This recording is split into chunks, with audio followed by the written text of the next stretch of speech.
الحمد لله رب العالمين الرحمن الرحيم مالك يوم الدين إياك نعبد وإياك نستعين اهدنا الصراط المستقيم صراط الذين أنعمت عليهم. السلام عليكم ورحمة الله وبركاته. الله أكبر الله أكبر الله أكبر الله أكبر.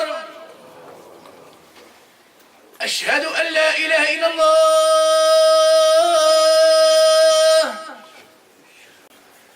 أشهد أن لا إله إلا الله.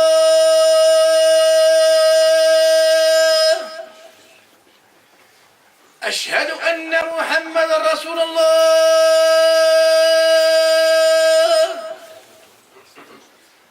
أشهد أن محمد رسول الله. حي على الصلاة.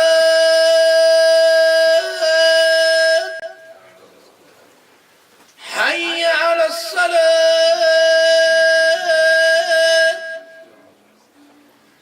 حي على الفلاح. حي على الفلاح. الله أكبر الله أكبر. لا إله إلا الله.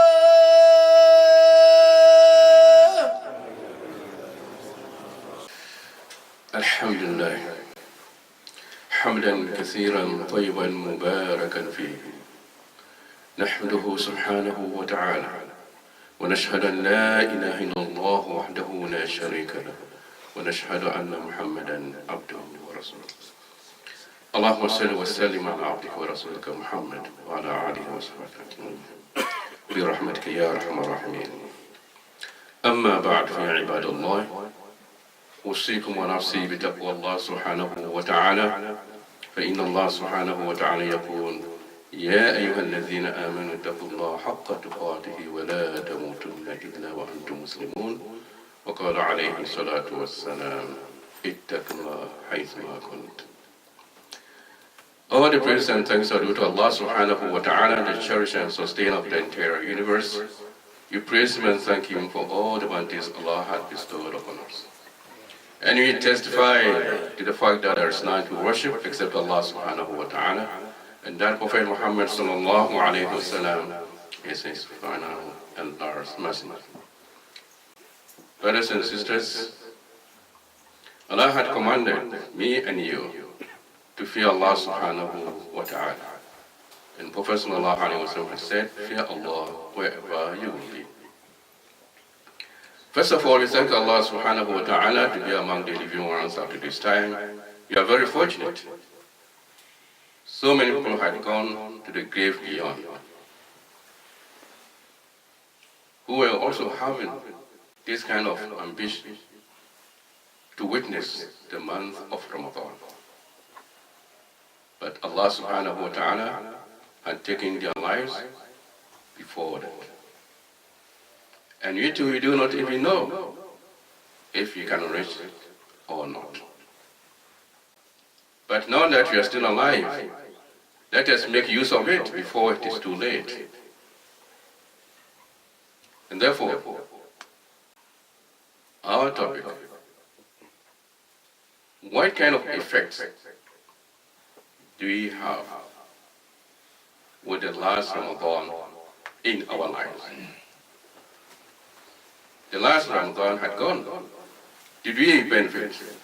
Does it have any kind of impact on our lives? Or did just khabar kan, once upon a time? We have to be very careful. As you are all aware, in this world, nobody can live by himself or herself. You cannot be one island. No. You have to mix with people, you have to be with people, and so on and so forth. But being with others, it has a lot of influence, impact on the person. And among them, for example, in the time of Prophet sallallahu alaihi wasallam, there used to be a man whose name was Abdullah bin Abi Mu'ayt. He used to sit with the Prophet sallallahu alaihi wasallam, even though he was not a Muslim, in Mecca. And he used to be with the Prophet sallallahu alaihi wasallam. He loved to hear and listen to Prophet sallallahu alaihi wasallam. But that Abdullah, he used to have a friend who did not like Prophet Muhammad sallallahu alaihi wasallam, and he used to hurt Prophet Muhammad sallallahu alaihi wasallam in words, in actions, and so on and so forth. But his friend traveled to Syria for trade. So when he came back, he got to know that Abdullah used to go and sit with Prophet Muhammad sallallahu alaihi wasallam, whom he did not like. So he became very angry with his friend Abdullah. And he said, "Why? You sit with this man, and you know that I don't like him." He said, "Okay." He said, "In order to make sure that you promise that you will not do that, I want you to hurt him. Say bad things about him. In actions, in words, anything."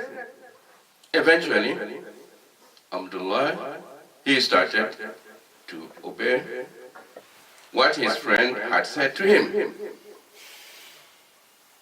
So he started to hurt Prophet Muhammad sallallahu alaihi wasallam in words, in actions, and so forth.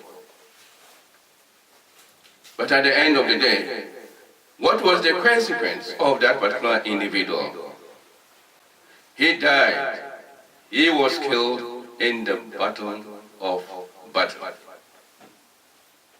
as a kafir.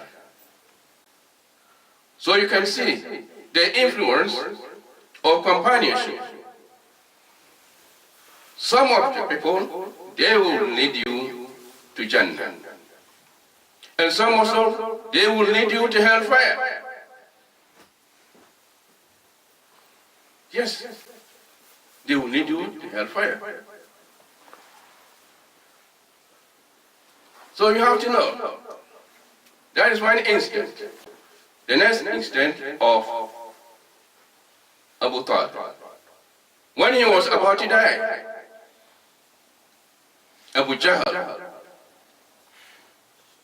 went to a friend and told him that, "Look, now your time has come," and so forth, what you are supposed to do regarding the forefathers, things that you used to do, and all kind of these things. And eventually, Prophet Muhammad sallallahu alaihi wasallam, who loved his uncle too much, he came and he said, "Oh uncle, you have protected me. You have taken care of me when I was small." Since he was 8 years old, alayhi salatu wasalam. He took care of him until 40 years of prophethood. Can you imagine? The love that he used to have for Prophet Muhammad sallallahu alaihi wasallam. And he protected him also in Mecca while he was still alive. So he said, "Oh my God, just say one kalima. Know that you are going to leave this world and go back to the world beyond. Just say only one kalima. I will take that kalima to defend you by the presence of Allah subhanahu wa ta'ala, yawm al-qiyamah." What is that? He said, "La ilaha illallah." They say, "La ilaha illallah." Abu Jahl looked at him. He was about to say something like that. Abu Jahl said, "Oh, Abu Talib, are you going to leave this world by shining, avoiding the things that our ancestors used to worship. Prophet ﷺ again said it. Please say La ilaha illallah, all in this mountain. And Yawm al-Qiyamah, I will defend you with this kalma, La ilaha illallah. Abu Jahl said, are you going to listen to this one and leave what your ancestors used to do, worship? He went on like that until the last minute. He said, I am on the traditions of my ancestors. And he died. You see the companionship. The same companionship, it led him to hellfire. And Prophet ﷺ had said, he is the one who has the least punishment in the hellfire. What is that? He said he will be wearing slippers, and that slippers to be made of fire, and it will boil all his brains. And he may be thinking that he was the one who has the severest punishment, but it is not like that. So, it is the same thing. His companionship that has led him to the hellfire. A young boy came to a wise man, and he had a little bird in his hand, and he put it behind him, that little boy. He said, I'm going to trick this wise man and see if he can tell me. He said, oh wise man, I have a bird in my hand, behind me. Can you tell me if this bird is alive or dead? The wise man looked at him, that boy, that young, and he laughed. He said, what? You say that you are a wise man, people are saying that, and you cannot answer me. He said, young one, the life and the affairs of that bird is in your hand. If you want it to live, you can let it fly away and go. And if you want also to die, you can squeeze its neck and then you die.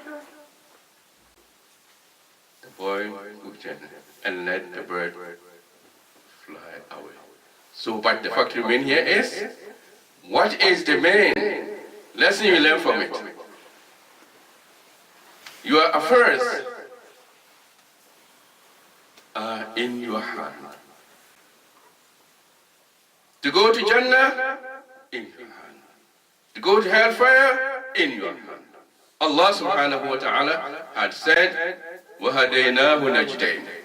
And I have shown him, mankind, when you came to this world, I have shown you two highways.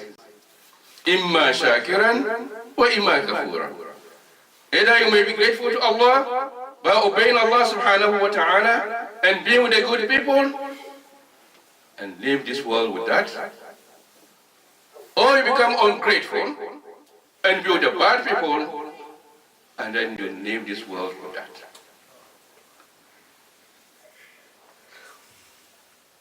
Once, Rajul Sari, a very rich person, with his escorts, he was going out, and all of a sudden he saw a man in front of him,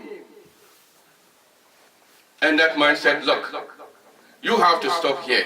He said, who are you? How dare you telling me to stop? Don't you know me? I'm the richest one. Look at the escorts of the people behind me. He said, yes, I have seen that. Because of that, I said, stop. He said, why? He said, because I have something between me and you now. He said, okay, what do you want? You want money? Want this? He said, no, I don't need anything from you. He said, okay, tell me what you want. He said, no, I cannot tell you that. It is between me and you, so you have to come down. Come down from your horse before I speak to you. The escorts, the guards, they said, who is this young man? Look at him. And he's coming to tell this one to come down from the horse to talk to him. Come on, get out from the way. He said, no, I have nothing to do with you. My case is between me and him. And I cannot tell him while he is mounting that horse. He has to come down. It's a man-to-man talk. So, okay. You look at it. You find that the man was so adamant. He said, okay, he came down. Then he went to his ear. He said, do you know me? He said, no, I don't know you. Who are you? He said, I am Medical Maut. I am the angel of death. I came to take your life. Oh. His face started to shake. And said, oh, please, come. He said, no. Just give me just an hour or 30 seconds so that I can go back to my family. He said, to do what? He said, to tell them goodbye, I'm going. He said, hey, how old are you now? He said, I am 75 years old. 75 years. He said, okay, 75. That was the time I gave it to you to tell your family goodbye. But now, no more. He said, please, you all help me. He said, oh, yes, we will. Who can help you here? No one. So he took his life. He died in a state of disbelief. Cough. By that time, the angel of death, he comes in the form of a human being in front of you. Not like nowadays that you do not see him. No, he came in the form of a human being. The next instant, the same angel of death, he was going and met another man who was a worshiper. And he gave him salam. He was not answered. He said, do you know me? He said, no, I do not know you. He said, okay. I am angel of death. Yes, I hear about you. So what do you want? He said, I came to take your life. And the road? He said, yes. He said, okay. He said, but I have been given an order to give you a choice. How you want me to take your life? He said, please, all what I want you to do for me is just give me few seconds and I'm going to pray. And in the state of the sajda, you take my life. He said, okay. He started and went to the sajda, and in state of sajda, he took a life.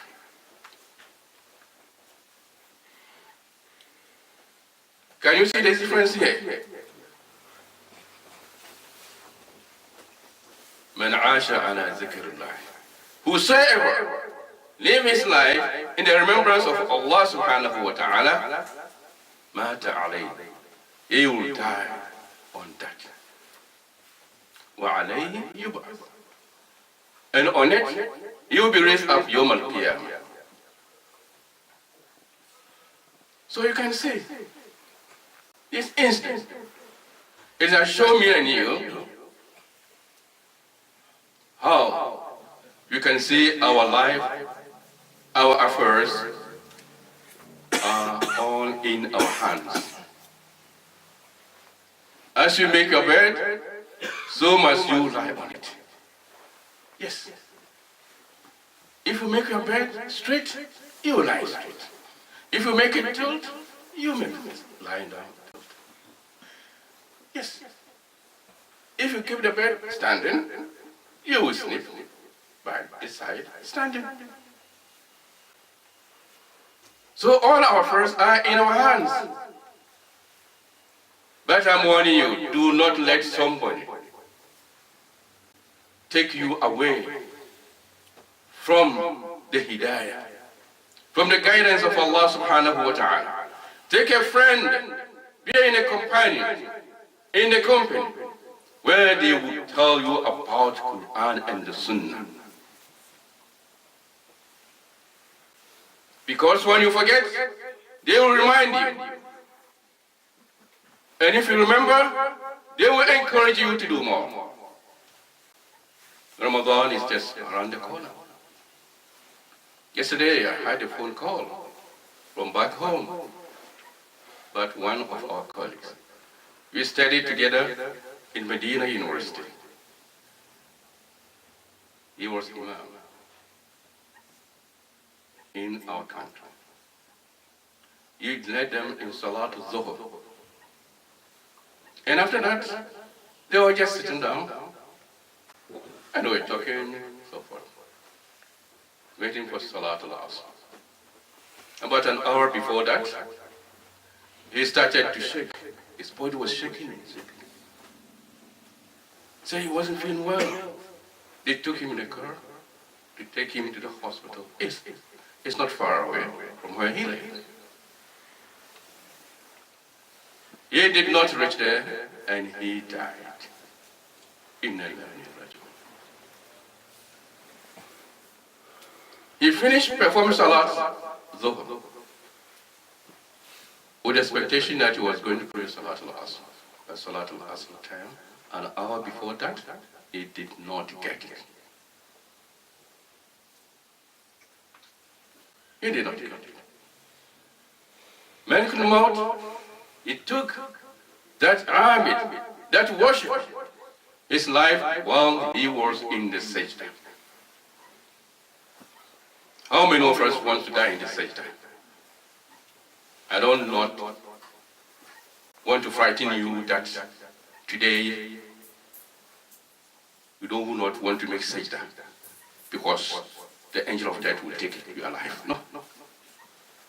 And even if that is the best place, because you are closer to Allah subhanahu wa ta'ala.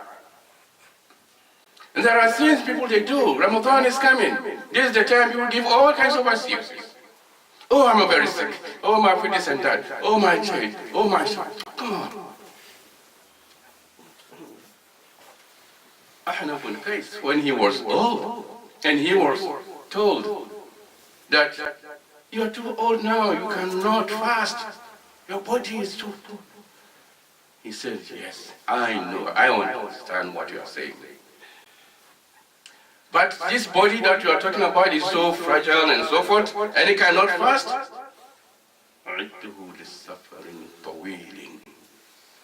I'm preparing for a very long journey. Yes. And therefore, الصبر بطاعة الله سبحانه وتعالى أهون من صبر عذاب الله. He said, having patience in obedience to Allah subhanahu wa ta'ala is more easier to have patience with the punishment of Allah. There are so many things people they do. When the time for suhoor comes, pre-dawn meal, he said, no, I don't feel hungry, so I don't want to eat it and so forth. Yeah, it doesn't mean you have to eat a plate, one plate or two plates of food. No. Professor Sama said, "Tasaharu fa inna fi suhoor barakah." He said, take suhoor, because in it there's a barakah, there's a blessing. What kind of blessing is that? Allah subhanahu wa ta'ala will forgive you your sins. So what is the suhoor? Suhoor, you can take a sip of water.